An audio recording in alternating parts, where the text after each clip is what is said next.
Hey Kelly, have you ever wanted to wild camp but been put off by not knowing where to start? Stay to the end for our 10 top tips on how to get started on your first wild camping experience. So grab your packs, let's have a look, shall we?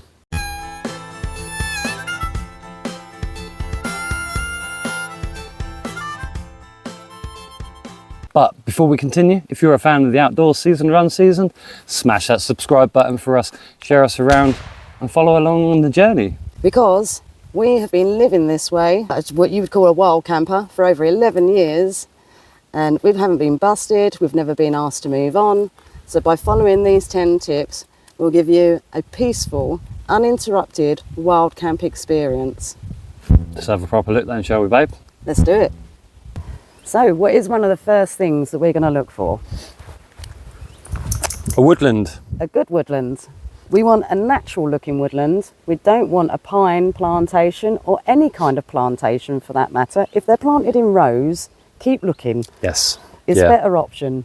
All it takes is someone to step to see you down that row. Yeah, I mean, if you look at any pine forest woodland, rows and rows and rows.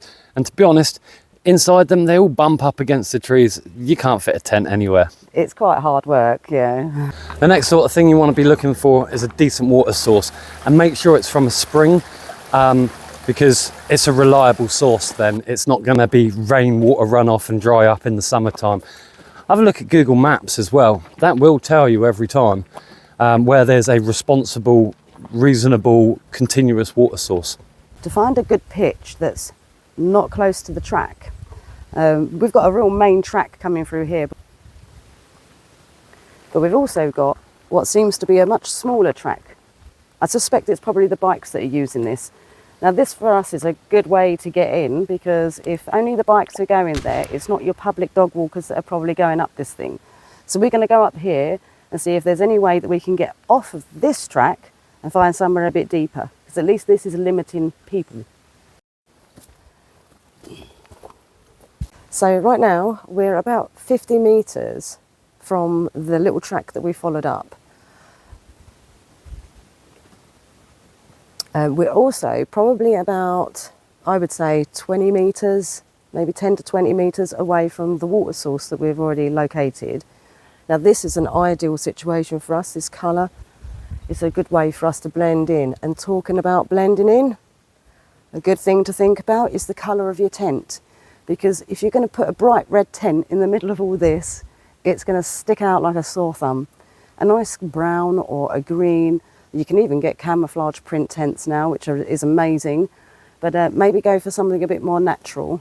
And don't worry about the bramble. You can stamp it down or cut it off at the stalk just to make yourself a little patch where you can put your tent so it doesn't get destroyed. Now also another advantage to this kind of woodland is, you see, it's a lot of young trees. You're not going to get many widowmakers in amongst these. So it's another thing to consider, particularly if you end up in a situation where you've got high winds.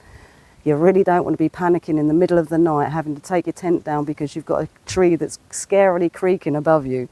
At least if you know that they're all young like this, the worst that's going to happen is you're going to get a twig fall on your tent. It sounds scary, but it's not going to kill you. Another good thing to have, a suitable sleeping bag. This one up there, it's a summer sleeping bag. It'll go down to about -0 from Army Outdoors in New Zealand. Great company, but always remember, the same with any Army surplus at all. They're always pre-owned, second-hand. They might have bullet holes in and snaggy zips and things like that. But again, it's good. Make sure you've got a proper bag for the right time of year. Tara and I, we have a 3-season bag for all year round, but that's just for us personally. Not to mention suitable clothing. You know, this is also from Army and Outdoors New Zealand. It's an Australian shirt, bush shirt. It's got long sleeves, it's ripstop. Obviously, as you've just seen from Tara, all those brambles, you don't want to be getting cut up. So it's always good. Have the long sleeves on, and you've got your Velcro patches for your merch and branding, right? Another thing that I always have, just up here, it's UK military issue jumper. They're 100% wool. So for out in the winter time, I will use that either underneath this or over the top of this. The reason for it being 100% wool is when it gets wet, it will still stay warm. That's why sheep stay warm all year, right? But just make sure that the right sort of clothing for the right sort of environment. You don't want to be coming out here in trackies and all those sorts of other things. So just think, good bag, good set of decent sort of clothing that you can get your hands on. So if you do want to have a look at Army and Outdoors, there is a link down in the description. And yeah, thank you Army and Outdoors for helping us out on this one. So in amongst your arsenal, you're also going to need to carry food.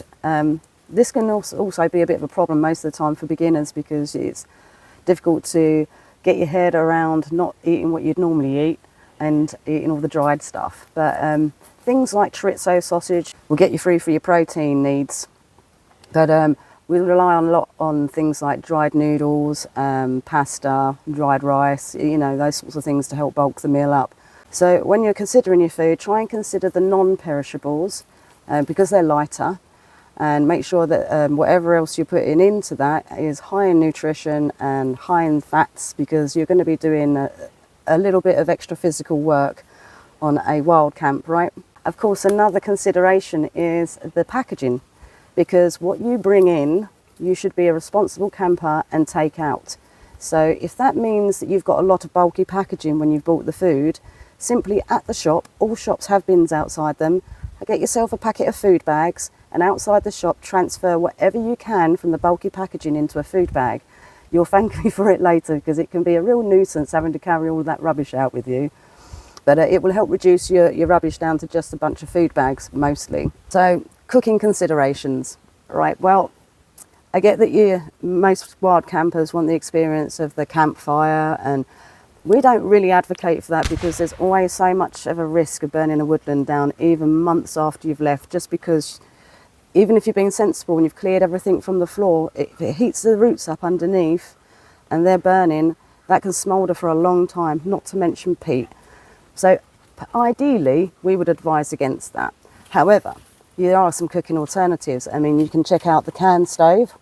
That's the cheapest option you're ever going to find. Really all it costs you is the cost for the fuel, and we just use nail varnish remover, and you can pick that up quite cheap.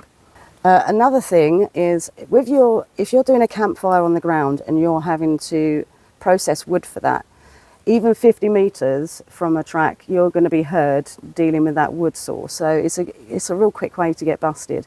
However, with the stick stove here, not only is it really resourceful on wood, because it's just literally sticks that you're snapping, and you can snap sticks quietly, really. I mean, if you have a problem, just tuck them in your jumper and snap them under your jumper. But the stick stove is very economical on wood, so what you would burn on a ground fire, for example, it'd last you a week on that stick stove. It's just one day's burn on the ground. So it's worth considering doing this. Also, it is another option for keeping warm, because Mod and I use this stick stove to keep warm. My argument is, if you're sat there cooking, you're feeding the stick stove because you're sat there cooking, right? How many people would just walk away and leave their food to burn? Not many, I hope. But yeah, so stick stove, can stove, there are options and our go-to. Also, another tip, if you want to have lights, keep them down low, or consider using a red light. Mainly because if people are walking around at night time, it's summertime. There's a lot of people walking their dogs, especially up to 10, 11 o'clock at night when it is getting dark. Consider using a red light. Keep the light low, keep it down, and just enjoy nature. Be in it. Why not? So then, to follow on about enjoying nature, noise. Noise is a real bugbear of mine. It's a bugbear of most, I think. People turning up with boom boxes and things like that. You're supposed to be going wild camping to get away from all of that, right? So perhaps headphones, keep the noise low. Don't go blasting music. There's campsites for that. But like I said, if you really need to, get some headphones, put them in your ears. Or it's nighttime, lay there, listen to the owls, listen to the wildlife. So much more entertaining than YouTube, dare I say it? Nah, you know what I mean. Get out into nature, enjoy it for what it is. Because the quieter that you are when you're out in nature, the more nature you'll actually see. We've had deer sleeping around us, we've had robins visit us, we've had a wild boar, we've had badgers, we've had birds of prey sweeping through the woodlands, all sorts of things like that. There's so much out here for you to enjoy. So if you just follow our tips, you'll be well away. You will be so immersed in nature and you will absolutely love it. So if you have enjoyed this video, do consider giving us a thumbs up and sharing around and all that jazz. It really does help out the channel. And stay tuned, hit that notification bell, because we've got 2 more videos coming up. We've got the intermediate and the expert, or advanced, whatever you might want to call it. So yeah, until next time, happy hopping.